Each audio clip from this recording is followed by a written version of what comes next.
அனைவருக்கும் வணக்கம். +1 ஜாயின் பண்ண ஸ்டூடெண்ட்ஸு ப்ளஸ் வந்து இப்போ +2 படிக்கக்கூடிய ஸ்டூடெண்ட்ஸோட கொஸ்டினிங் என்ன அப்படின்னு சொல்லி பார்த்தீங்கன்னா, பயாலஜி, பாட்னி அண்ட் சுவாலஜி இது வந்து ஈஸியாக இருக்குமா அல்லது டஃப்பாக இருக்குமா அப்படின்னு சொல்லிட்டு மோஸ்ட்லி முக்கியமாக என்ன அப்படின்னு சொல்லி பார்த்தீங்கன்னா பயாலஜி சரிங்களா. பாட்னி சுவாலஜி விட பயாலஜி ஸ்டூடெண்ட்ஸ் வந்து பார்த்தீங்கன்னா குறிப்பாக 11th ஸ்டாண்டர்ட் ஸ்டூடெண்ட்ஸ் சரிங்களா, புக்கை பார்த்தோன்னே ஷாக்காக இருப்பாங்க.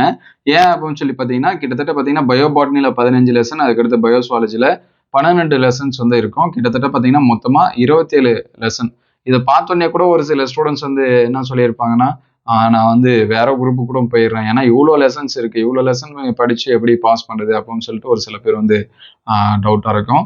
கவலையே படாதீங்க சரிங்களா. பயாலஜி, பாட்னி, சுவாலஜி பாஸ் பண்ணுறது எளிது.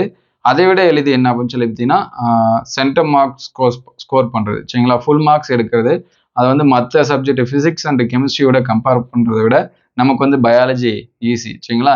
ஏன் பயாலஜி ஈஸி அப்படின்னு சொல்லி சொல்கிறேன் அப்படின்னா, அது என்னுடைய சப்ஜெக்ட் மட்டுங்கிறதுனால ஸ்டூடெண்ட்ஸ் எல்லாமே ஈஸியாக அண்டர்ஸ்டாண்ட் பண்ணிக்கிறது இது எல்லாமே சரிங்களா. ஒரு சில ஸ்டூடெண்ட்ஸ் வந்து டஃப்பாக இருக்குது அப்படின்னு சொல்லி ஃபீல் பண்ணுறதுக்கான காரணம் என்ன அப்படின்னு சொல்லி பார்த்தீங்கன்னா ஒன்று தான். ஒன்று வந்து சயின்டிஃபிக் நேம் சரிங்களா. அறிவியல் நேம் அப்படின்னு சொல்லி சொல்லுவோம், அறிவியல் பெயர்கள் அப்படின்னு சொல்லி சொல்லுவோம், சயின்டிஃபிக் நேம்ஸ் அப்படின்னு சொல்கிறது. அதை ரீட் பண்ணுறதுக்கு மட்டும்தான் ஸ்டூடெண்ட்ஸ் வந்து என்ன பண்ணுவாங்க அப்படின்னா கொஞ்சம் ஃபீல் பண்ணுவாங்க டஃப்பாக இருக்கிற மாதிரி சரிங்களா. அதை வந்து எப்படி மெமரி பண்ணுறது அப்படின்னு நம்ம வந்து நிறையா மெமரி பண்ண போகிறது இல்லை. காலேஜ் படிக்கும் தான் நிறைய பண்ணுவாங்க. ஸ்கூல் வைஸாக ஒரு 10 ஒரு 5 இந்த மாதிரி தான் சரிங்களா. அதுவே அதிகம் தான். ஏதாவது ஒரு ஃபேமிலி நேம் இப்போ பார்த்தீங்கன்னா 11th பார்த்தீங்கன்னா ஒரு 3 ஃபேமிலி இந்த மாதிரி இருக்குது. இன்னும் ஒரு சில இது சரிங்களா. கிட்டத்தட்ட ஒரு 10 நேம் தான். 10 நேம் கூட நம்மளால ஞாபகம் வச்சுக்க முடியாதா அப்படின்னு சொல்லிட்டு வந்து பாருங்கள். அதனால சயின்டிஃபிக் நேம் அது ஒன்று தான். ரெண்டாவது ஒன்று அப்படின்னு சொல்லி பார்த்தீங்கன்னா டயக்ராம் அப்படிங்கிறது ஒரு சில ஸ்டூடெண்ட்ஸ்க்கு வந்து வரும், ஒரு சில ஸ்டூடெண்ட்ஸ்க்கு வந்து வராது. இது ரெண்டும் மட்டும்தான் ஃபீல் பண்ணுறது. மற்றபடி பயாலஜி அப்படிங்கிறது ரொம்ப ஈஸி. பயாலஜினாவே பாட்னி அண்ட் சுவாலஜி ரெண்டும் மிங்கலாம் தான். நீங்கள் பியூர் சயின்ஸ் ஸ்டூடெண்ட்ஸ் இருந்தீங்கன்னா இன்னும் ஈஸியாக ஃபுல் மார்க்ஸ் வந்து என்ன பண்ணலாம் எடுக்கலாம். அதே போல் 12th பார்த்தீங்க அப்படின்னா 10 லெசன் வந்து பயோ பாட்னி, பயோ சுவாலஜியில் பார்த்தீங்கன்னா 12 லெசன், மொத்தம் வந்து 22 லெசன்ஸ் வந்து என்ன வரும் 12th வரும் சரிங்களா. அதுவும் வந்து ஈஸி தான். 12th ஸ்டூடெண்ட்ஸும் வந்து என்னது ஈஸி தான். ஏன்னா நமக்கு நம்பர் ஆஃப் பேஜஸ் இது எல்லாமே கொஞ்சம் கம்மி பண்ணி தான் என்ன பண்ணியிருப்பாங்க கொடுத்துருப்பாங்க. அப்போ இதை வந்து ஈஸியாக மாற்றுறதுக்கு ஒரு வழி என்ன அப்படின்னு சொல்லி பார்த்தீங்கன்னா நம்ம ப்ரிப்பேர் பண்ணுற விதம் சரிங்களா. ப்ரிப்பேர் பண்ணுற விதம் அப்படின்னா கொஸ்டின் செலெக்ஷன், நம்ம என்ன மாதிரியான கொஸ்டினை வந்து என்ன பண்ணுறோம் சூஸ் பண்ணி படிக்கிறோம் அப்படிங்கிறது தான் ரொம்ப முக்கியம். ப்ளஸ் வந்து நம்ம பயாலஜி படிக்கிறது எல்லாமே நம்ம வந்து லைஃப் ஓரியன்ட், நமக்கு எல்லாமே தெரிஞ்சதான் சரிங்களா. டே டு லைஃப்பில் யூஸ் பண்ணுறது இது எல்லாமே தான் நம்ம வந்து என்ன பண்ணுறோம் படிச்சுட்ருக்கோம். அப்போ வந்து பயாலஜி படிக்கிறப்ப அந்த கொஸ்டின் செலெக்ஷன் அப்படிங்கிறது ரொம்ப முக்கியம். கொஸ்டின் செலெக்ஷனை வந்து இப்போ வந்து ஒரு டயக்ராம் கொஸ்டின் இருக்கிறத நீங்கள் வந்து படிக்கிறீங்க அப்படின்னா ஃபர்ஸ்ட் அந்த டயக்ராமில் இருக்கக்கூடிய பார்ட்ஸ் இது எல்லாமே பார்க்கணும். அந்த பார்ட்ஸை நோட் பண்ணி வச்சுக்கிட்டு அந்த பார்ட்ஸை வந்து எப்படி எக்ஸ்பிளைன் பண்ணி என்ன பண்ணலாம் எழுதலாம் அப்படிங்கிறத என்னது கொஸ்டினே சரிங்களா. அதனால டயக்ராமாக இருக்கக்கூடிய கொஸ்டின்ஸ் எல்லாமே என்ன பண்ணுங்க டீட்டெயில்டாக நல்லா வந்து என்ன பண்ணுங்க படிங்க. டயக்ராம் இருக்கக்கூடிய கொஸ்டின்ஸை வந்து செலக்ட் பண்ணி படித்தாலே உங்களுக்கு வந்து ரொம்ப யூஸ்ஃபுல்லாக இருக்கும். அதுக்கடுத்து இன்னும் ஒரு சில கொஸ்டின்ஸ் எல்லாமே இருக்குது. பயன்கள்னு வரக்கூடிய கொஸ்டின், பண்புகள்னு வரக்கூடிய கொஸ்டின், அந்த மாதிரியான கொஸ்டின்ஸ் எல்லாமே படிச்சிங்க அப்படின்னா அது ரொம்ப சிம்பிளிஃபை பண்ணி பாயிண்ட் அவுட் பண்ணி பண்ணுற மாதிரி தான் இருக்கும். ஏன்னா நமக்கு எல்லாமே மோஸ்ட்லி 70% பார்த்தீங்க அப்படின்னா டயக்ராம் கொடுத்து தான் நமக்கு என்ன பண்ணியிருப்பாங்க எக்ஸ்பிளனேஷனு கொடுத்துருப்பாங்க. ஒரு சில டாபிக் மட்டும்தான் கொஞ்சம் தியரியாக என்ன பண்ணுற மாதிரி இருக்கும். ஈவன் 11th இருந்தாலும் சரி 12th இருந்தாலும் சரி மோஸ்ட்லி 90% 11th எல்லாத்துக்குமே டயக்ராம் இருக்குது. நீங்கள் அந்த டயக்ராமை எக்ஸ்பிளைன் பண்ணி படித்தாலே உங்களுக்கு ரொம்பவே என்ன வந்துடும் ஈஸியாக வந்துடும்.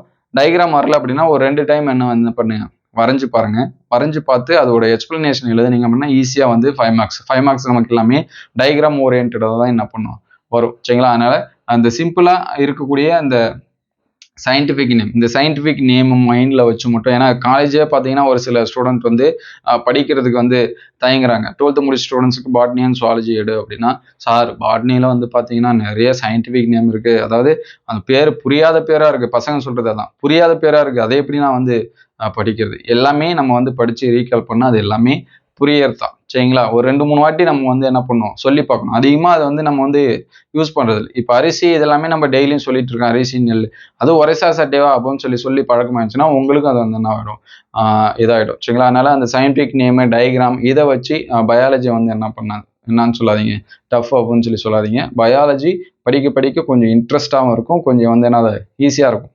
நடுவில் இந்த சயின்டிஃபிக் நேம் வந்துருச்சு அப்படின்னா அப்போ கொஞ்சம் என்ன பண்ணுங்க, டஃப்பாக ஃபீல் பண்ணுவீங்க. அது மட்டும் தான் சரிங்களா. மற்றபடி எல்லாமே ஈஸி தான். அந்த டயக்ராம் வச்சு படிச்சோன்னா சரிங்களா. மோஸ்ட்லி நமக்கு பயாலஜி எல்லாமே அந்த டயக்ராம் இருக்கக்கூடிய கொஸ்டின்ஸாக தான் இருக்கும். அதனால் 11th இருந்தாலும் சரி 12th இருந்தாலும் சரி நீங்கள் வந்து அது வந்து என்ன இருக்குது, நான் லெசனை வச்சு சரிங்களா. நம்பர் ஆஃப் லெசன் வந்து அதிகமாக இருக்குது அப்படின்னு சொல்லிட்டு என்ன பண்ணாதீங்க, ஃபீல் பண்ணாதீங்க சரிங்களா. இவ்வளோ லெசன்ஸ் இருக்குது நம்மளால் படிக்க முடியுமா அப்படின்னு சொல்லிட்டு. இந்த 11th சரிங்களா 12th தான் மோஸ்ட்லி பார்த்தீங்கன்னா நிறைய சென்டம். இப்போலாம் பார்த்தீங்கன்னா 11th எல்லாமே அதிகப்படியான சென்டம் எல்லாமே என்ன பண்ணுது வருது. 27 லெசன் இருந்தாலும் 27 லெசனில் 70 மார்க்ஸ் தான் கொஸ்டின் கேட்டாலும். இப்போ ஃபிசிக்ஸ் கெமிஸ்ட்ரியில் நம்ம வால்யூம் 1 வால்யூம் 2ன்னு படிக்கிறோம். அதே மாதிரி தான் சரிங்களா. வால்யூம் 1 பாட்னி நினச்சிங்க, வால்யூம் 2 வந்து சுவாலஜின்னு நினச்சிங்க. ரெண்டும் மிங்கிள் பண்ணி தான் சரிங்களா. அதனால எல்லாமே ஈஸியாக தான் இருக்கும். கொஸ்டின் செலெக்ஷன் இது எல்லாமே கரெக்டாக பண்ணி படிங்க. டெய்லியும் கொஞ்சம் கொஞ்சமாக நீங்கள் வந்து என்ன பண்ணுங்க, ரீட் பண்ணுங்கள். நம்ம அடுத்தடுத்த வீடியோவில் தொடர்ந்து பார்த்தீங்க அப்படின்னா பயாலஜி, பாட்னி அண்ட் சுவாலஜிக்கு முக்கியமான கொஸ்டின்ஸ் வந்து லெசன் வைஸாக நம்ம வந்து என்ன பண்ணுவோம், அப்லோட் பண்ணுவோம். அதனால் அது எல்லாமே ஈஸி தான் சரிங்களா. டஃப் நம்ம உங்கள் மைண்ட் செட்டில் வச்சு ஸ்டார்டிங்லேயே பார்த்தீங்கன்னா உங்களோட மைண்டில் பயாலஜி எனக்கு வந்து கஷ்டம் அப்படின்னு அந்த சப்ஜெக்ட் வந்து ஒதுக்கி வைக்க ஆரம்பிச்சு அப்படின்னா கடைசி வரைக்கும் அது லாஸ்ட்டாக தான் இருக்கும் சரிங்களா. இது லாஸ்ட்டாக படிச்சுக்கலாம்னு சொல்லிட்டு அதை வந்து தள்ளி வச்சிங்க அப்படின்னா அது போயிட்டே தான் இருக்கும் சரிங்களா. அதனால் என்ன ஒரு காம்படிட்டிவ் எக்ஸாம் இருந்தாலும் நம்ம பயாலஜி ஈஸியாக வந்து என்ன பண்ணலாம், ப்ரிப்பேர் பண்ணலாம். நீட் மாதிரியான எக்ஸாம்ஸ்க்குமே கூட பார்த்தீங்கன்னா பாட்னி அண்ட் சுவாலஜி அதிகப்படியான மார்க்ஸ் வந்து ஃபுல் மார்க்ஸ்லாம் ஸ்டூடெண்ட்ஸ் வந்து ஸ்கோர் பண்ணுவாங்க. ஏன்னா அது கொஞ்சம் அண்டர்ஸ்டாண்ட் பண்ணிக்கிறது இது எல்லாமே என்னவாக தான் இருக்கும், எளிமையாக தான் இருக்கும் சரிங்களா. அதனால் நீங்கள் லெசனை வச்சு அதை வந்து என்ன பண்ணாதீங்க, டஃப்பாக இருக்கும் அப்படின்னு சொல்லிட்டு ஃபீல் பண்ணாதீங்க. உங்களுக்கு ஏதாவது டவுட் இருந்துச்சு அப்படின்னா அதை கமெண்ட் பண்ணுங்கள். இந்த வீடியோ எந்த அளவுக்கு ஹெல்ப்ஃபுல்லாக இருந்துச்சு அப்படிங்கிறத கமெண்ட் பண்ணுங்கள். அதுக்கு முன்னாடி நீங்கள் நம்ம சேனலை சப்ஸ்கிரைப் பண்ணாமல் தான் சப்ஸ்கிரைப் பண்ணிடுங்க. முடிஞ்ச ஒரு லைக் பண்ணுங்கள். Thank you for watching.